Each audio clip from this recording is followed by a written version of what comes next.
안녕하세요. 꿈꾸는 요새 최종원입니다. 꿈꾸는 요새 요새 건강하십니까? 그 두 번째 시간입니다. 지난주에 이어서 우리 서원균 박사님을 모셨는데요. 안녕하세요, 서 박사님. 네, 안녕하세요. 지난주에는 우리 건강의 서론에 대한 이야기를 나눴는데요. 많은 분들이 시청하시고 응원하시고 격려해 주시고 또 기대하신다고 이렇게 문자들을 보내오셨습니다. 지난주에 하였던 그 서론에 대한 이야기를 좀 요약해 주시죠. 네, 지난 시간에 한 걸 요약하자면 잘 먹고 잘 자고 잘 싸면 건강하다라는 거 하고, 그다음에 질병의 원인은 외적인 요인, 내적인 내 감정 조절 요인, 그다음에 음식, 이렇게 세 가지로 크게 나눌 수 있다고 설명을 드렸습니다.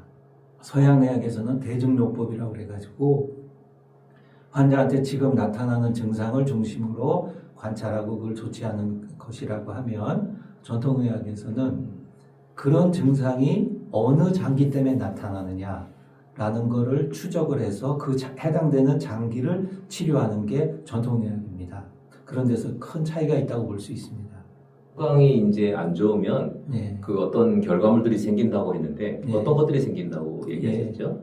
그 병리적 산물이라고 우리가 부르는데, 담과 어혈이라는 게 생깁니다. 담은 우리가 가래 뱉을 때 생기는 것도 담이지만, 그거 말고 혈관을 타고서 혈액하고 섞여서 돌아다니는 협의에 또 담이 있습니다.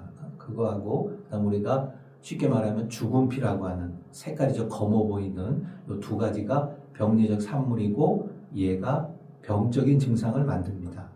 네. 그 오늘부터 이제 20회간 우리가 이제 방송을 할 예정인데요. 먼저 그 10번은 네. 건강 상식 시리즈. 지금 말씀하시는 한의학에서 보는 전통의학에서 보는 건강한 지식 정보를 나누는 거로 하고요. 또 후반전의 10회는 우리가 침술학을 통해서 몸을 구체적으로 치료하는 그 방법에 대한 소개를 할 예정인데요. 우리 그 건강 상식 시리즈에 어떤 내용을 다룰 건지 먼저 좀 질문을 제가 해보겠습니다. 먼저 이제 건강 상식 시리즈에서 우리가 기와 혈에 대해서 알아볼 예정인데요. 기의 역할과 중요성이 무엇인지 좀 소개해 주시죠. 이 기라는 것은 우리가 눈에 안 보이기 때문에 잘 이해를 못하지만, 우리가 생활 중에서는 많이 쓰고 있습니다. 나 기운이 없어 죽겠어, 기력이 딸려, 이런 말을 쓰면서도 기라는 걸 잘 인정을 못하는데, 보이지 않는 거지만 있는 힘입니다. 그래서 저는 이거를 설명드릴 때 뭐하고 비유를 하냐면, 기차를 설명하는 거하고 같이 비교해서 설명합니다. 이 기라는 거는 기차에서 말하면 기관차입니다. 그 기관차가 앞에서 끌고 가고 뒤에 이제 객차들이 따라가고 화물칸이 따라가는데, 기관차가 없으면 얘가 갈 수가 없죠. 그 다음에 또 객차나 화차가 없으면 기관차가 또 의미가 없습니다. 그래서 이 기라는 것은 기차에서 말하는 기관차다. 즉 기관차의 파워가 세면 그만큼 건강하게 파워 있게 살 수 있다. 그런데 만약에 기관차의 출력이 약하다, 그러면 이거는 이제 약하게 살 수밖에 없는 거죠. 그래서 그러면 일단 기관차를 생각해 주시면 되겠습니다. 그래서 이 기가 없으면 우리 몸에서는 혈액이 흐르질 못합니다. 왜냐하면 혈액을 흐르는 파워는 기에서 나옵니다. 그런데 또 하나 문제는, 기는 혈액이 없으면 또 의미가 없습니다. 그래서 기하고 혈은 플러스와 마이너스 관계라고 생각을 하시면 되고, 항상 같이 있어야 되고 항상 같이 움직입니다. 그래서 기가 모자라면 혈도 모자라고, 혈이 모자라면 기가 모자라게 됩니다. 기는 어디서 구체적으로 나오게 되는 건가요? 기라는 거는 우리가 그 기차를 말씀드렸는데, 기차가 파워가 나려면 연료를 넣어서 떼야 파워가 나오죠. 우리 몸에서 똑같습니다. 음식을 먹은 것을 소화 흡수 제대로 했을 때 기가 나옵니다. 혈액이 나옵니다. 즉 기와 혈의 소수는 우리가 먹는 음식입니다. 그럼 예를 들어서 먹지 않아야 될 거를 먹었다든가, 그 다음에 먹어야 되는데 굶었다든가, 이러면 기와 혈이 안 생기겠죠. 그래서 우리가 항상 질병을 얘기할 때 전통의학에서는 먹는 거를 강조합니다. 그 중에서 제일 문제를 일으키는 게 찬 거, 두 번째는 골고루 먹지 않는 거. 그래서 황제인행경이라는 2500년 내지 3000년 된 책에 뭐라고 써 있냐면은 오고, 오과, 오체, 오축, 즉 오곡은 5가지 곡물, 오과는 5가지 과일, 오채는 5가지 채소, 오축은 5가지 고기를 먹어야 된다고 나와 있는데 요거에 대해서는 각각 구체적인 설명도 나와 있습니다. 그건 나중에 강의 중에 상세하게 설명드리도록 하겠습니다. 네, 지금 이제 기가 있어야 혈액의 흐름이 좋다 그랬는데 네. 그럼 혈액 흐름과 건강은 네. 구체적으로 어떻게 관계가 되는지 좀 소개해 주세요. 네, 그거는 현대의학을 좀 빌려서 설명을 드리면 굉장히 쉬운데요. 우리 몸에 세포가 살려면 뭘 먹어야 되죠? 영양분을 먹어야 됩니다. 그 영양분은 어디를 통해서 공급이 되죠? 혈관. 그럼 혈관에는 뭐가 흐르죠? 혈액. 즉 앞에서 제가 설명드렸듯이 기와 혈이 음식을 통해서 만들어져서 세포에게 전달이 돼야 우리가 성장 발육도 되고 건강하게 살 수도 있는 겁니다. 그럼 우리가 음식을 먹었을 때, 그 네. 탄수화물 이런 걸 먹었을 때, 네. 그것이 이제 소화가 돼서 네. 혈을 통해서 예. 기의 흐름에 의해서 우리가 운반이 된다. 그렇죠. 이렇게 이해할 수 있는 네, 거네요. 맞습니다. 예, 그러면 기가 약하다거나 예. 좋지 않은 음식을 먹으면 혈도 문제가 생길 그렇죠. 거라고 보는데요. 어떤 예. 문제가 생기나요? 세포에 충분한 영양분을 공급을 못하게 되는 거죠. 쉽게 말하면 이제 그 얘기는 기가 부족하면 혈액이 제대로 흐르지를 못할 겁니다. 그럼 우리가 맥박을 짚었을 때 맥박이 약하다라는 얘기는 기가 약해서 제대로 흐르지 못하는 거하고 똑같은 겁니다. 네. 그러면 기와 혈이 중요한 다음에 예. 우리가 진액이 잘 예. 나와야 한다. 예. 진액이 건강에 중요한 요인이다 이런 이야기가 있는데요. 예. 진액이라는 것은 무엇이고 예. 어떤 종류가 있는지 좀 예, 소개해 이것도 주세요. 좀 쉽게 설명드릴 수 있습니다. 안구건조가 외웠죠? 눈물이 모자랄 때. 그럼 눈물은 어디서 오는 걸까요? 혈액에서 빠져나온 진액이 눈물이 되는 겁니다. 두 번째는 우리가 입이 마를 때가 있습니다. 그럼 이 침은 어디서 나오죠? 혈액에서 빠져나온 진액이 침입니다. 그 다음에 코 속에서 나쁜 먼지나 균들을 잡기 위해서 콧물이 있는데 얘가 마르면 바로 감기 걸립니다. 왜냐하면 필터링을 못하니까. 이 콧물도 진액인데 얘도 혈액에서 나옵니다. 그래서 우리 몸에서 필요로 하는 모든 액체 물질들은 혈에서 나온다. 그러니까 예를 들면 피부가 촉촉하다. 이것도 진액입니다. 눈물도 진액입니다. 콧물도 진액입니다. 타액도 진액입니다. 그래서 모든 액체 성질은 피로부터 나오는 겁니다. 혈액으로부터. 그래서 혈액이 부족하다는 것은 눈물이 부족할 것이고 콧물이 부족할 것이고 침도 부족하고 그래서 입이 마르고 코가 마르고 눈이 마르는 겁니다. 그러면 각종 병이 생기겠죠. 야, 이해하기 쉽네요. 이렇게 들으니까. 예. 그럼 이제 우리 한의학에서는 오장육부의 건강을 되게 중요하게 여기는데 사실은 많은 사람들이 저를 비롯해서 오장육부가 어디에 달려 있는지 어떤 기능을 하는지 이런 걸 잘 모르고 사는 것 같아요. 수많은 지식을 알고 있음에도 오장육부는 어떤 것이 있고 각각의 기능은 어떤 것인지 좀 쉽게 좀 설명해 주시면 좋겠습니다. 그래서 저는 오장을 양반이라고 부르고 육부를 상놈이라고 부릅니다. 그럼 그건 왜 그러느냐? 육부는 우리가 음식을 먹었을 때 음식물이 대변으로 내려가기 전 쭉쭉쭉 내려가죠. 그 거쳐가는 길에 있는 것들을 육부라고 합니다. 즉 음식물을 그 더럽다고 느껴지는 음식물을 만져야 되는 장기가 육부입니다. 그래서 상놈이라고 제가 이름을 붙였고요. 오장은 그 음식물로부터 흡수한 영양분을 핸들링하는 장기를 오장이라고 합니다. 즉 깨끗한 물질, 정밀한 물질만 만지기 때문에 오장을 제가 양반이라고 부릅니다. 근데 우리 몸의 구조를 잘 보면 입으로 음식이 들어가서 항문으로 나가는데 얘가 우리 몸의 내부일까요? 외부일까요? 외부입니다. 즉 우리 몸을 거쳐서 구멍은 뚫어져 있지만 도너스처럼 도너스의 안쪽에 있는 구멍 같은 게 육부입니다. 즉 음식물이 안쪽 구멍으로 들어가서 항문으로 나가는 우리 내부라고 볼 수가 없다고 그러더라고요. 이거를요. 그 구체적으로 그럼 오장에는 어떤 게 있고 육부에는 어떤 게 있는가요? 오장에는 간, 신, 비, 폐, 신이라고 해가지고 오장 중에 하나라도 없으면 죽습니다. 그러나 육부 중에 어느 하나가 없어도 죽지는 않습니다. 근데 오장 중에 하나라도 없으면 죽습니다. 간, 신, 비, 폐, 신. 요거를 오장이라고 하고, 요놈의 역할은 각각 분산 처리 구조로 되어 있습니다. 즉 어느 하나가 모든 것을 한다든가 어느 하나가 대표성을 갖고 있다든가 그러질 않고, 내 몸에서 필요한 기능을 얘네가 전부 분산 처리가 돼 있고 서로 돕고 도움을 받아야지만 이게 제대로 돌아가게끔 돼 있고, 또 하나 특이한 거는 엄마하고 자식 관계가 있습니다. 간이라는 장기는 심장한테는 엄마입니다.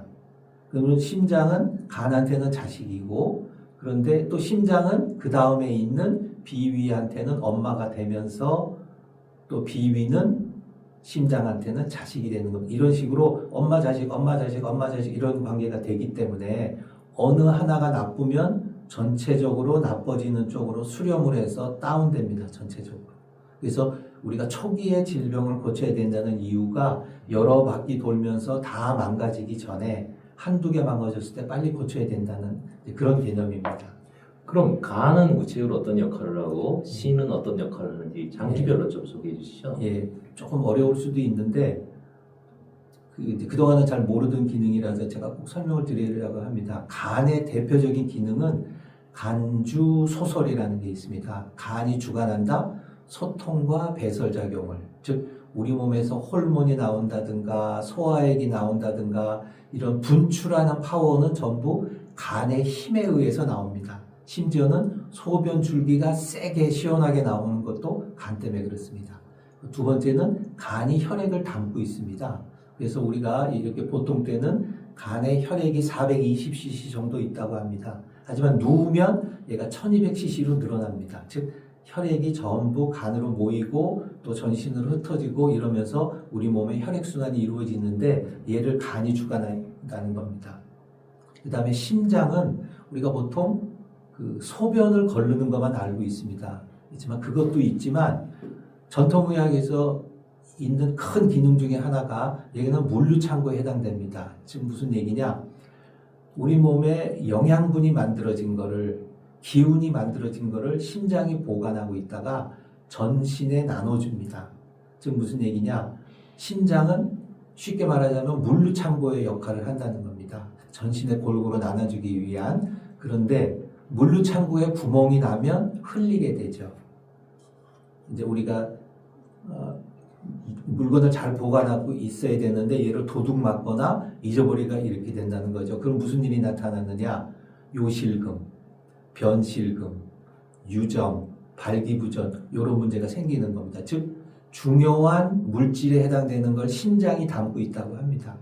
왜 노인이 되면은 머리카락이 휘어지고 빠지고 정력이 없어지고 소변줄기가 약해질까요?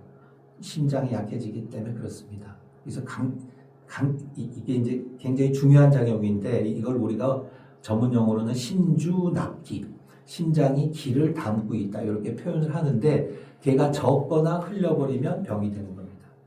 네, 나머지들도 뭐 여러 가지 있는데 좀 상세한 설명을 하려면 이제 구체적인 그 그림이나 이런 메커니즘을 같이 보면서 설명드리는 게 좋겠고, 우선 간하고 심장이 중요하다는 거 요거 두 개만 먼저 설명드리겠습니다. 육부 중에서도 대표적인 기관을 예. 한두 개 소개해 주시죠. 예, 육부 중에서는 우리가 우선 소화 흡수를 하려면 위장이 음식을 담고 잘게 부수고 그 다음에 소장에서 흡수될 수 있는 환경을 만들어 놔야 되죠.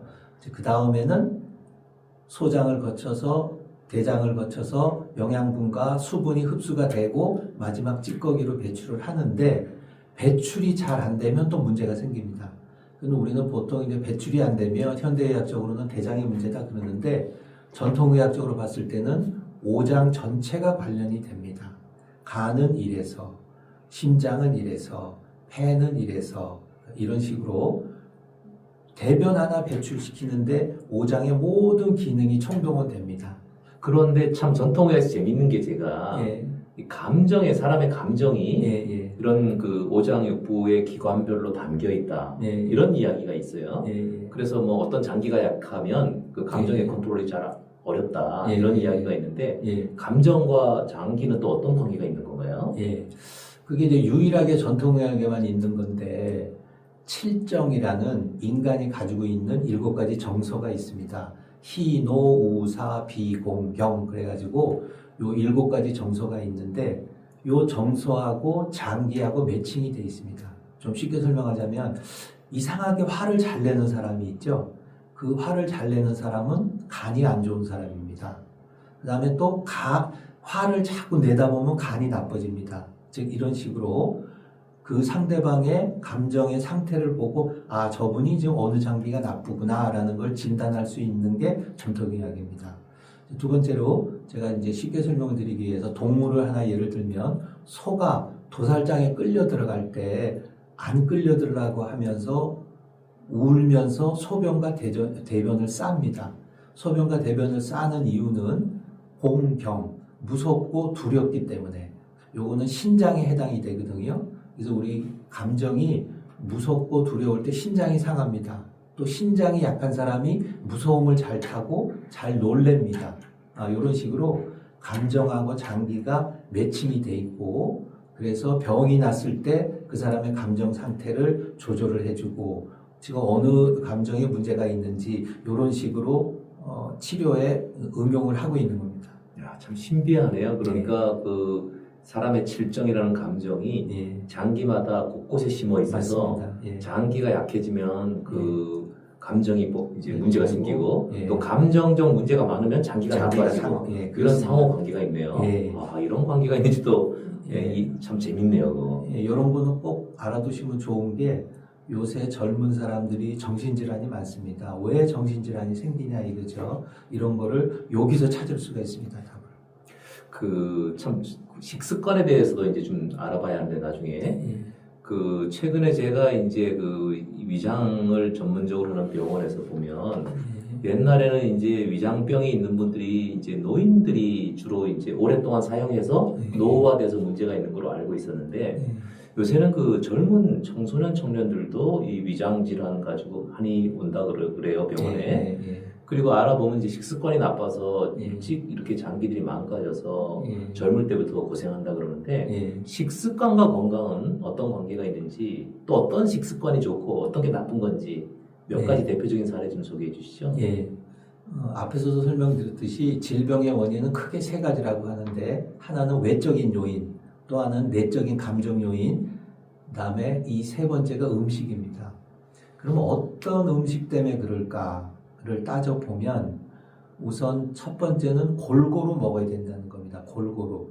이 골고루 먹어야 된다는 게 요새 현대의학에서도 이제 증명이 되고 있는데 탄수화물, 지방, 단백질이 필수 영양소로 돼 있죠.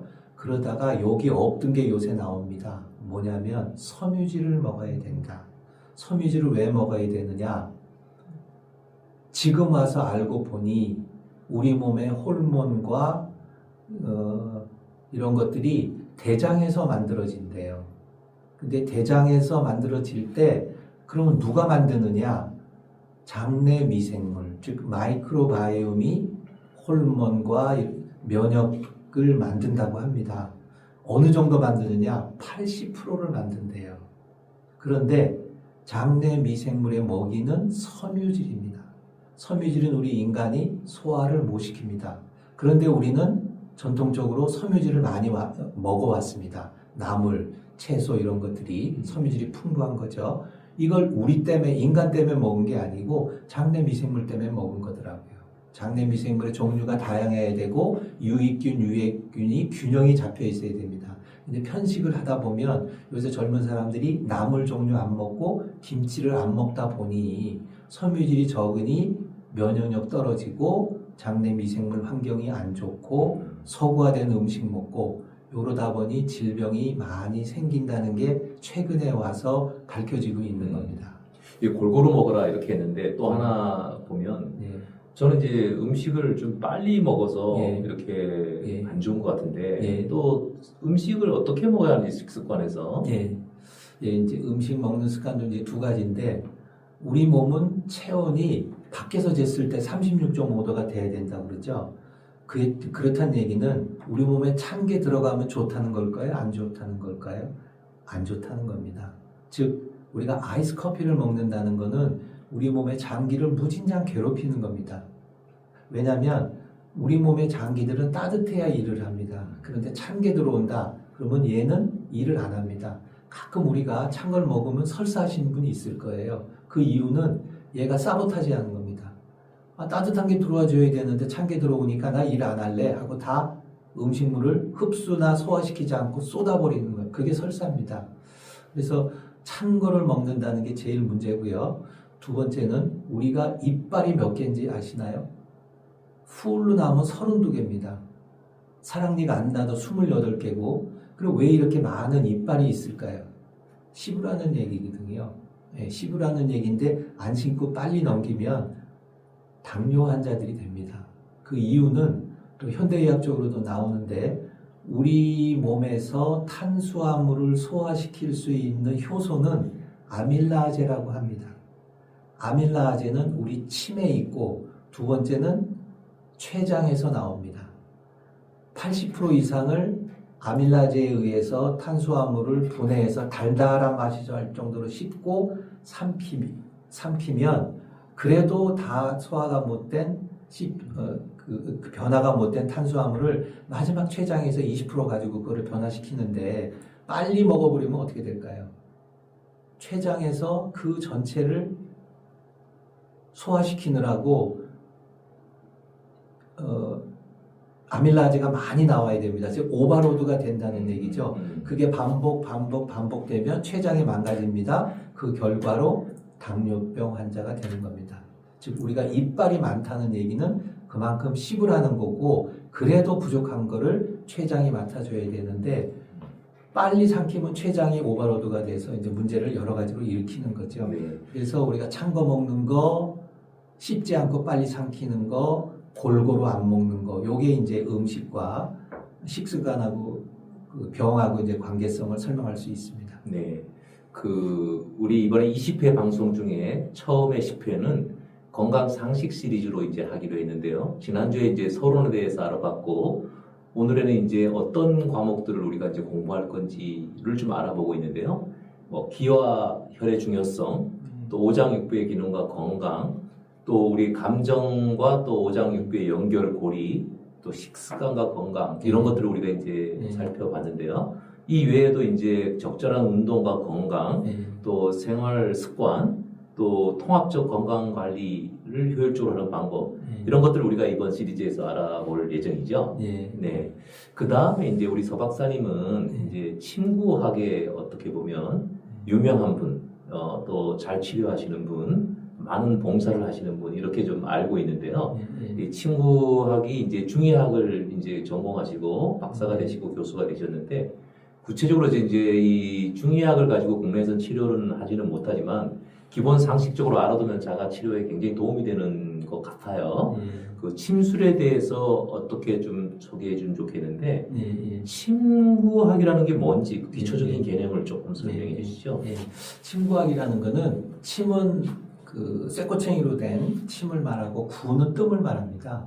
그래서 뜸이 먼저냐 구가 먼저냐 이런 얘기도 있고, 뜸은 왜 생겼고 구는 왜 생겼느냐 이제 이런 말이 있는데, 침은 처음에 시작한 건 생선 가시 이런 걸로 시작을 했답니다. 그래서 바닷가에서 시작했다 그러고요. 뜸은 유목민들이 그 이제 전쟁도 하고 말 타고 다니면서 이제 싸움을 많이 하다 보니까 부상을 당하고 그러는데, 전쟁 끝나고 저녁에 모여서 횃불 펴놓고 모여서 얘기도 하고 음식도 먹다가 조는 경우가 많이 있답니다.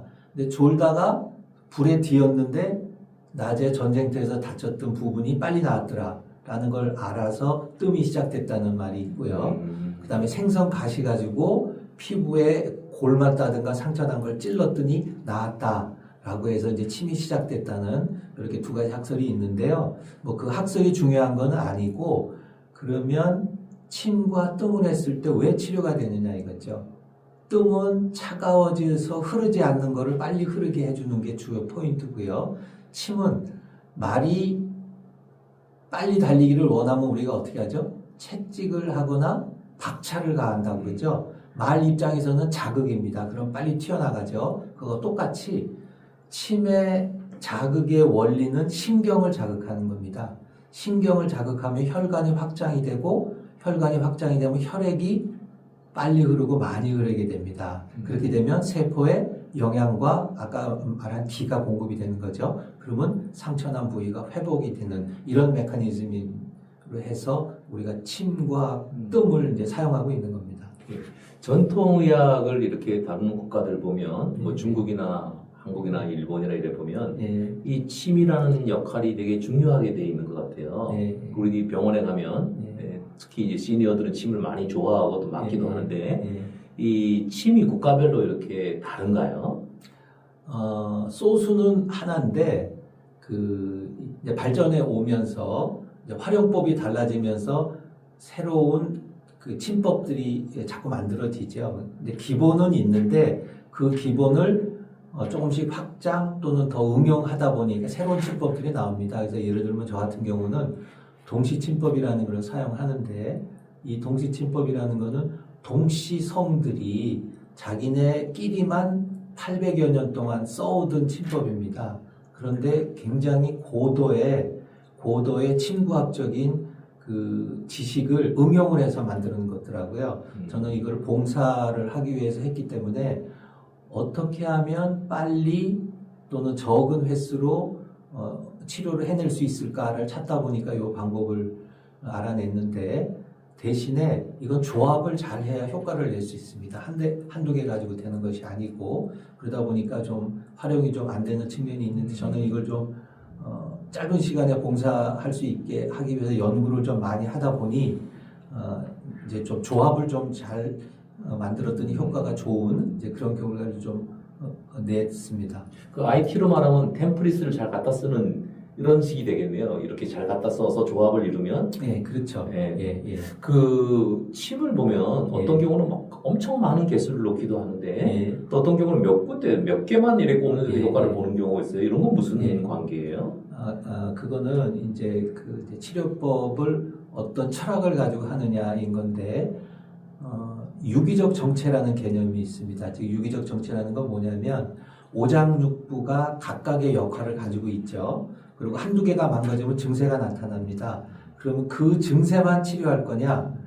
그 증세 때문에 다른 장기도 영향을 받았을 거라고 보고 다른 장기까지도 건드려 줄 거냐? 그거에 따라서 침수가 늘어나기도 하고 줄어들기도 합니다. 그래서 단기적으로 그 증상만 없애려면 몇 개만 쓰면 되지만 근본적으로 다른 것까지 영향 먹은 거를 고치려면 아무래도 그 침수가 늘어나서 전체적인 조화를 잘 만들어주기 위해서 하다 보면 침수가 늘어날 수밖에 없습니다. 근데 거기서 좀 실력 차이라든가 치료법 차이가 조금씩 나는 겁니다. 그 침을 놓는 포인트가 있는데 이 경락이라는 게 또 개념이 있는 것 같아요. 전통의학은 이 경락과 침술의 포인트는 또 어떤 관계가 있는 거예요? 우리가 경락 그러는데 경락은 좀 이렇게 넓은 범위입니다. 그 중에서 경맥이라는 것도 있고 경근이라는 것도 있고 경별이라고 또 있는데 우리가 통상적으로 사용하는 건 경맥입니다. 아까 오장육부를 얘기했는데 오장육부 각 장기별로 하나의 길이 있습니다. 하나의 길이. 그래서 그걸 우리가 경맥이라고 그러고 만약에 간이 문제가 생겼으면 간 경맥을 눌러봤을 때 아픕니다. 왜? 통하지 않으니까. 위장에 문제가 있을 때 위 경맥을 만져보면 아픕니다. 그래서 이것도 하나의 이제 진단법으로 사용을 하는데 각 장기별로 해당되는 길이 있다. 경맥이 있다. 그래서 그 경맥에는 또 기찻길 같은 개념이거든요. 경맥이. 그럼 거기에는 기찻길에는 기차역이 있겠죠. 그 기차역에 해당되는 걸 우리가 경혈 그럽니다. 그래서 경혈이 치료 포인트고 경맥은 치료에 해당되는 길입니다. 그래서 경맥과 경혈을 가지고 침 자극을 줘서 우리가 치료 효과를 내는 거죠. 우리가 뭐 성경의 맥을 잡는다, 뭐의 경영의 맥을 잡다 이런 얘기를 하는데 그게 이런 데서 나온 얘기인가 보네요. 같은 거라고 생각하시면 됩니다. 그럼 경맥을 잡아서 진단을 하고 통증을 그거에 따라서 어떤 부위가 안 좋다 하면 그 경혈을 갖다가 침을 놓고 이렇게 하는 거네요. 맞습니다. 이해하기 참 쉽네요. 우리 서 박사님이 설명하시면 비유를 이렇게 하시는데 머리에 쏙쏙 들어오는 것 같아요. 그러면 이제 구체적으로 이런 침법을 가지고 부위별 치료를 할 텐데 일단 이제 사람들이 침을 맞으러 갈 때가 허리가 아프다거나 어디가 아프거나 통증이 있을 때 많이 가는데 통증과 침술은 어떤 관계가 되나요? 통증을 우리가 느낀다는 것은 현대의학적으로는 잘 설명을 못합니다. 그냥 진통제만 씁니다. 근데 전통의학에서는 이 사자성어가 있습니다. 통즉 불통. 통증이 있다는 것은 그 길이 불통하고 있는 거다. 즉 무슨 말일까요? 이 사자성어 의미하는 거는 어디에 통증을 느끼면 그 길을 터줘라. 이 막혀 있다. 그럼 이제 트는 방법은 여러 가지가 있습니다. 마사지를 해서 트는 방법도 있고 침을 찔러서 거기가 터질 수 있도록 하는 거가 있고 또 부항이라는 거를 해서 우리가 터주는 방법이 있고 그래서 어쨌든 통증을 느낀다는 거는 그 라인에 해당되는 장기가 불통하고 있는 거다. 그래서 걔를 어떤 자극이든지 자극 주는 방법을 통해서 통하게 해줘라 해서 통증을 해결을 합니다. 그 스트레스를 받을 때 치료가 참 난감할 때가 많은데 스트레스나 불안도 침을 통해서 치료가 된다는 얘기를 들었어요. 그렇습니다. 그건 아까 7정이라는 걸 말씀을 드렸는데 그 7정에 의해서 장기가 망가진다고 그랬잖아요. 그럼 예를 들어서 스트레스라는 거는 내 입장에서 보면 화를 나게 하는 겁니다. 나를. 그래서 화가 나면 간이라는 장기가 상합니다. 내가 자꾸 화를 누구로부터 욕을 먹고 내가 그 화를 참다 보면 장기가 상합니다. 그래서 스트레스는 나한테 압박을 주는 거고 그 압박이라는 거는 나를 화나게 하는 거고 그러면 간이 상합니다. 간이 상하면 여러 가지 문제가 생깁니다. 특히 소화장애가 생깁니다. 그 이유는 간이 소화액이 분비될 수 있도록 하는 파워 역할을 하는데 간이 망가지면 소화액이 분비가 잘 안 됩니다. 그리고 소화장애가 생기고 이제 그러다 보면 여러 가지 문제가 생길 수 있는 겁니다. 그 침으로 참 기적같이 낫다는 사람들을 저는 많이 봤는데 그 중에 제일 어려운 게 그 소화기 계통, 위장 계통이 제일 어렵다는 얘기도 들었어요. 왜 그게 어려워요? 그게 어려운 이유가 소화기가 망가졌다라고 했을 때 생기는 병리적 산물이 있습니다. 그게 우리가 말하는 담이라는 건데 할머니들이 나 담 들렸나 봐 옆구리가 아파. 근데 이놈이 담이 오늘은 오른쪽으로 옮겨갔네 라고 하는 것처럼 담이라는 게 안 생겨야 되는데 생깁니다. 즉 병리적 산물인 거죠. 요게 소화기에서 생깁니다. 조금 어려운 말로 하면 생담지원, 담을 만드는 원천. 어느 장기에서 담이 만들어지느냐? 비장입니다. 그래서 소화기가 안 좋으면 담이 생기고 담이 쌓이다 보면 큰 병을 만듭니다. 얘가 병리적 산물이기 때문에. 그래서 우리가 그 소화기가 건강에 중요하다라는 말을 하는 겁니다. 그 위가 뭐 한자로 토다. 이래서 모든 것에 근원이 된다. 이렇게 하는데 위가 망가지면 온몸이 다 아프게 된다. 스트레스, 뭐 신경질환도 위가 나쁘면 온다 이런 얘기도 들었는데요. 그만큼 위의 중요성이 큰 거네요. 그래서 좀 쉽게 비유를 들자면 농사하시는 분들은 땅을 보고 농사를 하는 거죠. 그래서 땅이 만약에 비옥하지 못하거나 뭐 돌이 많거나 뭐 이러면 농사 망친다고 그 표현을 하죠. 그 터에 해당되는 농사꾼 입장에서는 그 생명과 같은 흙에 해당되는 게 우리 몸의 비위입니다. 오행배당표에 보면 흙토를 비위라고 하는데 비위가 상했다는 거는 농사 짓는 사람 입장에서는 올해 농사 망쳤다는 겁니다. 즉 무슨 얘기냐? 비위에서 기화열이 잘 안 만들어지고 오히려 찌꺼기만 생기는 거죠. 매연 나오는 자동차처럼. 그러면 그 매연 찌꺼기가 우리 몸의 전신을 돌아다니면서 혈관을 막습니다. 혈관을 막게 되면은 뇌 혈관을 많이 막으면 뇌 쪽으로 혈액이 많이 안 가니까 중풍 치매가 생길 수 있고 심장이 막히면 심장병이 생기고 각종 질병으로 다 만들게 되는 그 근본 원인이 되는 거죠. 그래서 전통의학에서 이 담적병이라고 하는 이런 병이 있는 거예요. 우리 서양 병원에서는 종합병원에서 이런 용어가 없는 걸로 아는데 전통의학에서는 있더라고요. 그렇습니다. 그런 원리군요. 그 나이가 들면 장기침이 많이 나고 이 호흡기 계통에 문제가 생겨서 결국은 나중에 이제 폐질환으로 돌아가는 걸로 말 듣고 있는데 폐와 호흡기와 건강 또 침 어떤 관계가 있나요? 예, 이게 또 좀 잘 모르는 부분이 있는데요. 제가 예를 들겠습니다. 노인들이 중환자실에 누워 있으면은 반드시 산소 마스크를 쓰고 있습니다. 산소 마스크를 쓴다는 거는 폐가 자기 기능을 못 한다는 거죠. 두 번째는 화상을 3도, 우리 몸의 50% 이상 입으면 죽습니다. 그 이유가 왜 그러는지를 예를 들어서 설명을 드리겠습니다. 그러니까 우선 한의학에서는 이런 이론이 있습니다. 그 수지상원, 물의 위에 있는 탱크, 즉 윗부분에 있는 물탱크를 폐라고 합니다. 그 다음에 아래에 있는 물탱크를 신장이라고 합니다. 그럼 신장은 이제 소변을 만드니까 이해가 되죠. 근데 폐가 물탱크다? 이걸 잘 이해 못 합니다. 그러면은 폐에 물이 없는데 왜 물탱크라고 하느냐? 전부 소모되기 때문에 그렇습니다. 우리가 숨을 쉬고 하면 김이 나오죠. 그런 것처럼 폐에 물이 있는데 전부 소모되니까 물이 안 보입니다.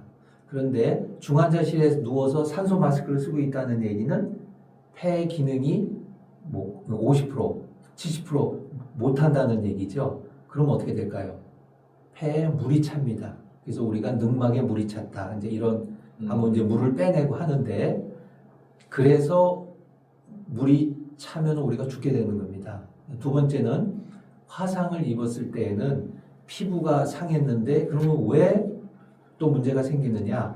한의학에서는 폐주피모라고 해가지고 피부 이꼴 폐라고 합니다.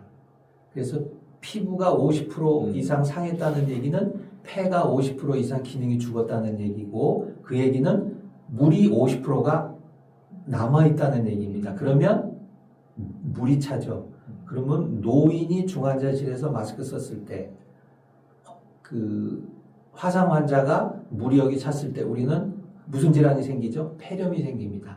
즉 노인이 중환자에서 누워있다가 산소 마스크 쓰고 있다가 죽었을 때 사인은 폐렴입니다. 화상 환자가 사망했을 때 폐인은 폐렴입니다. 즉 폐가 소모를 시켜주니까 얘가 없는 건데, 그 기능을 못하게 됐을 때는 물이 고이고, 물이 고이면 폐렴이 됩니다. 그래서 호흡기가 건강에 중요하다고 하는 겁니다. 네. 우리 침술에 대한 이제 이 기본 이야기를 듣고 있는데요.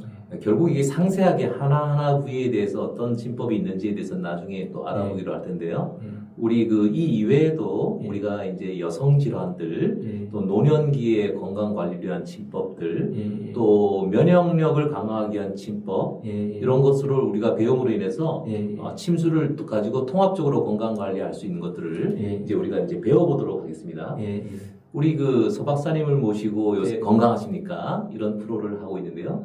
저희가 20회 동안 이 방송을 통해서 많은 분들한테 건강의 상식을 알려드릴 예정입니다. 그래서 이 과정이 끝나면 오픈 강좌를 통해서 여러분들이 한 장소에 모여서 이 들으신 이야기를 가지고 우리 서 박사님께 질문을 하거나 또 구체적으로 본인에게 적용할 수 있는 방법들을 찾을 수 있을 것으로 봅니다. 그리고 하반기에는 우리가 구체적으로 이제 나와서 또는 온라인으로 좀 더 심화된 교육을 받을 수 있는 우리 성균 박사님의 건강관리 침법 강좌를 개설할 예정입니다. 여러분 이 방송 열심히 시청해 주시고 또 주변에 많이 알려주셔서 좋아요, 유튜브 꼭 눌러주시고 많은 분들에게 소개해 주셨으면 좋겠습니다.